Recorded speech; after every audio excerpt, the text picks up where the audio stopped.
Hey everybody, welcome back to the channel. I am Joe, this is Living in Colorado. So today we're gonna have a lot of fun and we'll just get right to the point. We're gonna be talking about how you shouldn't move to Denver, Colorado until you watch this video. All right, let's check it out.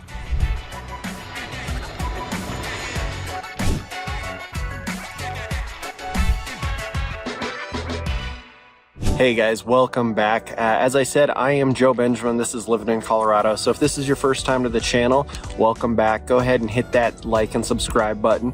Get all sorts of good information on Colorado. We make about 2 videos a week, so you'll be up to date on everything going on. Also, always like to remind you, I am a licensed real estate broker here in the state of Colorado. So if you need anything at all moving or buying a property here in the Colorado Front Range, visit me at greatlifecolorado.com or my phone number right here. So without any further ado, let's get right into it. Why you shouldn't move to Denver until you watch this video. So let's talk about transportation and walkability. So if you're coming from one of the bigger cities, New York, Atlanta, things like that, or just anywhere that's got a really great public transit system or everything's close in, walkability. If you're living downtown in, say, Lodo in downtown Denver or any of those kind of places where there's a lot of stuff in kind of a small centric area, you're going to be probably okay. But for the most part, Colorado is you need a car type of place. So even just to get to the grocery store in most places, I'm in a pretty newer part of town here, and my closest grocery store is still about a 7-8 minute drive to get there. So it's not something that you're gonna hop on a bike or take a walk to. And if you're moving up into the areas where you want to be in the foothills or in the mountains, a car is probably an absolute must, because there's probably a pretty robust public transit system in Denver, in Littleton, in kind of the main hub of Denver. But as you get further to the outskirts, that transportation system really doesn't serve you. So, and even where it does serve, you still probably have to drive your car to a public transportation hub and then go from there. And that's what a lot of people here do, is they still utilize a lot of public transportation, but they're doing it for basically what I like to call the terminal phase of their trip, where they're gonna be. They use light rail to get around in downtown or use the buses or things like that, but they drive to a central spot, and then instead of driving their car where it's going to be a little bit more harder to navigate or parking is expensive or things like that, you use the public transportation to get to your final destination, but you don't use it necessarily to get the whole distance. So walkability is not amazing here in Colorado, but honestly, it's a trade-off I'm willing to take, because as I'm making this video, which I'll show you afterwards, the view of the mountains behind me is just fantastic. So if you don't have a car, Uber's pretty prevalent here in the metro. Once you start getting to the places that are a little bit further up in the mountains, you'll have Uber and Lyft and all that in the major resort towns or the major destinations, but not really in between. So you could probably take a Uber from here to like Golden Gate State Park, but then the problem is when you're in Golden Gate State Park, you don't have service on your cell phone, so you can't call your ride to come get you. So there's a lot of those type of issues too, just with living in a mountain community. But anyways, down here on the metro, Uber and Lyft are very prevalent. You can get ride share anywhere you want, but just because of the distance to everything, having a car is probably still your best bet. So with that being said, we do have a really good road system. I mean, you can get almost anywhere you want to go, multiple routes. We do have a rush hour. It's kind of your typical hours, but even then, unless there's a big crash or something, you're still going to be moving between probably 40 and 50 miles an hour. I think the average they publish on the state website is about 47 miles an hour for rush hour traffic. But bottom line, we just don't have a huge robust system like they have in like New York or Washington, D.C., where you've got above ground transportation and trains and undergrounds and subways. But one thing that we do have that's kind of unique is here in the winter, we used to have the Denver Winter Park ski train run by the Rio Grande Railroad, but now Amtrak has taken up the torch, and they're running the Winter Park Express. So you can get from downtown Denver's Union Station direct to the base of the mountain on Amtrak during weekends. Basically, I think it goes through either December or January through March. Every weekend you can get a ride right up to the ski resort. And it's pretty cool because they built a platform literally at the base of the mountain. So you walk off the train and you're less than about 25 yards from a lift. So it's pretty cool. I've done it myself. It's a neat experience, and I'd highly recommend checking that out. Now, so if you're coming from a big city like New York, Chicago, Atlanta, Dallas, you're gonna find that Denver is a great big little city. And I mean, its downtown isn't huge, and it does have all the things that you're gonna find in a big bigger city, but just a lot less of it. You still have great restaurants, great bars, a great nightlife, but it's not going to be on this grandiose scale like you're going to find in those really, really big cities. But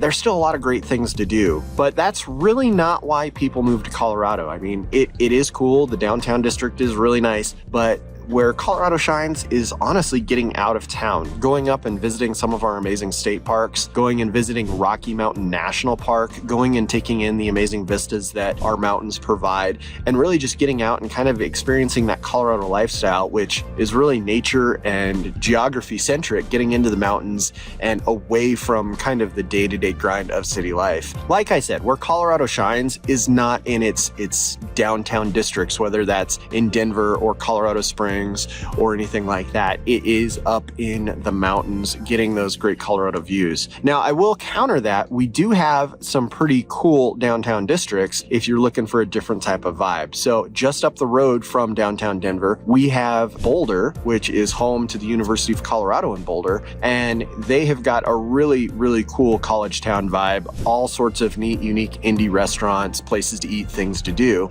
And then a little bit further up, my alma mater is Colorado State University, and in Fort Collins, they have a really, really cool historical downtown with just all of the things that you're expecting from a college town, but it's just to a next level because here in Colorado, we are one of the top microbrewing places in the country. So between these college towns, all these indie restaurants, a microbrewery on every corner, and that's not even a joke when I'm talking about these college towns, there's just a lot of cool stuff to do. Depending on what you're looking for, that's a positive or a negative. For me, it's a huge positive because I never grew up in a big city. I grew up here in Littleton, Colorado, and I'm just not a big city type of guy. So I'd much rather have open spaces and good views than, a concrete jungle. But that's just my take on it. All right, so talking about things like that kind of brings us into our next point of nightlife and big events. So Colorado here, we have got some of the best concert venues in the country. So Red Rocks Amphitheater in Morrison, Colorado is nationally recognized as one of the best places that a band could play. It's just one of those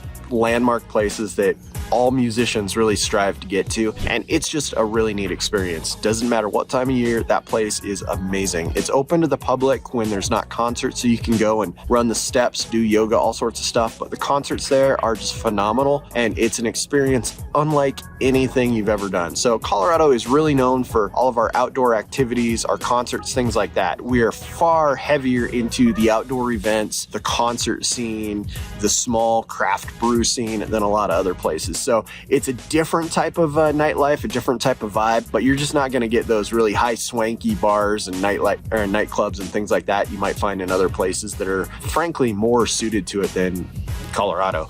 But anyway, that's just kind of how that lays out. So depending on where you're coming from, we've got all sorts of different types of cultures and attitudes. And let's talk about the Denver people here, or really not Denver people, just the Colorado vibe. So overall, Colorado's people here, we've got a pretty chill vibe. And I mean, if you're not used to people holding the door for you or waving you through at a stop sign or things like that, you're going to feel a little out of place here at first. For the most part, people are really just genuinely nice. We don't have that real thick skin, chip on our shoulder type of attitude. Nothing against those places that do. And it's just one of those places where, if you're nice to me, I'm nice to you. And for the most part, people don't have a lot of road rage, and it's a pretty just chill place to be at. It's just one of those things. But with that being said, just talking about attitudes and whatnot. So if you're coming from one of those places that, you kind of have to be a little bit more aggressive with your interactions with people, you might want to just sort of, without trying to be rude, check that at the door a little bit, because what we find is,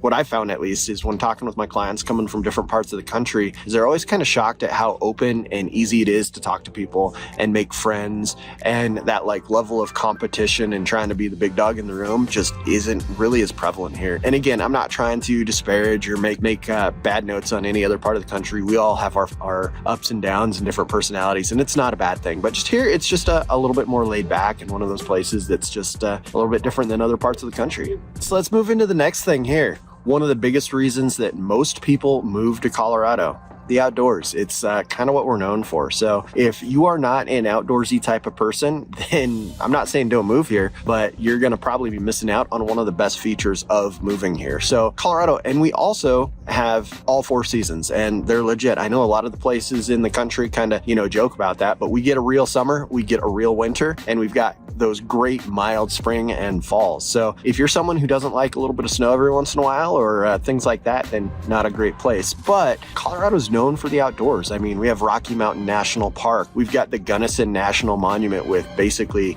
a amazing canyon that nobody knows about. That's, in my opinion, as beautiful as the Grand Canyon. We've got some just really, really, really good state parks throughout the entire state. And it's just a place that we're known for. And the skiing, the hiking, horseback riding, mountain biking, whatever you want to do, you can find it here. So if you're someone who does like the outdoors and you like getting out and doing stuff and trying something else, there is so much to do here that it'll take you a lifetime to get it all done. But if you're someone who's really into that city life and you're not as much of an outdoors hiking, getting out type of person, you'll still find a lot of good stuff here, but you're probably not going to your primary market of places to be, because we just really don't have the same big city type of amenities. But oh my goodness, if you're looking for things to do outdoors, then we're just through the roof. One of my favorite places we actually just went up to a couple weeks ago is up in Rocky Mountain National Park. We hiked up to Nymph Lake, which is a cool little lake on a trail, and it was covered with ice, and there was people who hiked in their ice skates and they were doing figure skating on this lake. I made another video of that just for our hike, and I'll post it in the comments, but that type of thing is just everyday normal here. It's just really nice. On top of that, our weather is phenomenal. I've said this in a lot of videos and I'll say it again, and you can even tell in this video here, Colorado gets more sunshine than any other state in the country. So more days than not, it's going to be beautiful like this, and the days that it does kind of get bad weather, it goes away quickly. And we always kind of joke, and this is a really abnormal winter for Colorado because you see that snow in the background, but in fact, it made the news that snow has been on the ground the longest that it has been on the ground here in the Denver area in like 30 years. In fact, right now it's mid-January and I'm just out here in a light pullover sweatshirt type of thing, and it's really nice out. So we have great weather. The outdoors, the things to do is just phenomenal. Really no complaints. So if you're looking for a great outdoor scene with just all sorts of stuff going on, then Colorado's the place for you. So this brings me to really my last point, and it's about Denver and really the whole entire Colorado Front Range. We are growing. It's still pretty much in its infancy overall for just a big metropolitan area. So in the last 10 years or so, we've seen explosive growth, new housing, new industries, and the entire kind of face of the Front Range has evolved from farm and ranch land to suburban communities, new places to be, and all of that. So through all of that, because of the growth, we keep getting more and more jobs. With more jobs, we get more economic stability, more growth, and it's just kind of continuing to go. What's really nice about that is if you move here, the odds of you finding a home that's really less than 10 or 15 years are pretty high. And with that, all the infrastructure around it is going to be pretty new. So you're going to have new recreation centers, new parks, new places to go, new restaurants, new everything. And I'm not saying there's anything wrong with old. Old is great too. But all I'm saying is that growth has brought just a whole bunch of amenities, a whole lot of economic stability, a whole lot of opportunity. And with that, more dollars get poured into our state, and then more things that are available for the public. In fact, this last year, one of the things that just got passed on the ballot is passes to our state parks are now going to be associated with our license plate renewals. So Colorado residents will be able to go and experience all of our state parks for free as part of their license plate registration. And so now you don't have to go up and pay the booth, and you can go up and enjoy all of our state parks basically for free. So Colorado Springs and down towards Pueblo is really kind of that next scene that's about to explode as well. So just overall, the entire Front Range has just got a lot going on. Anyway, so I hope we've gone over some of the things that might be benefits of moving to Colorado's Front Range, or maybe I've talked you out of it. But either way, thank you so much for joining me and staying here till the end. Again, if you need anything at all or just want to ask a question about moving to Colorado, you can reach me here at greatlifecolorado.com, or you can text me at my phone number right there. I am the guy answering the phone, answering the text, answering the email. I don't have an assistant doing it for me or anything like that. So if you reach out, you're talking directly to me. And as always, if you need anything at all, please reach out. thanks again for watching. One last time, go ahead and hit that like and subscribe button so you can view these videos anytime they come out, because as much as I like making these videos, I really love helping people get into new homes here in Colorado. So until then, and always, enjoy your great life in Colorado or wherever you are. We'll see you on the next one.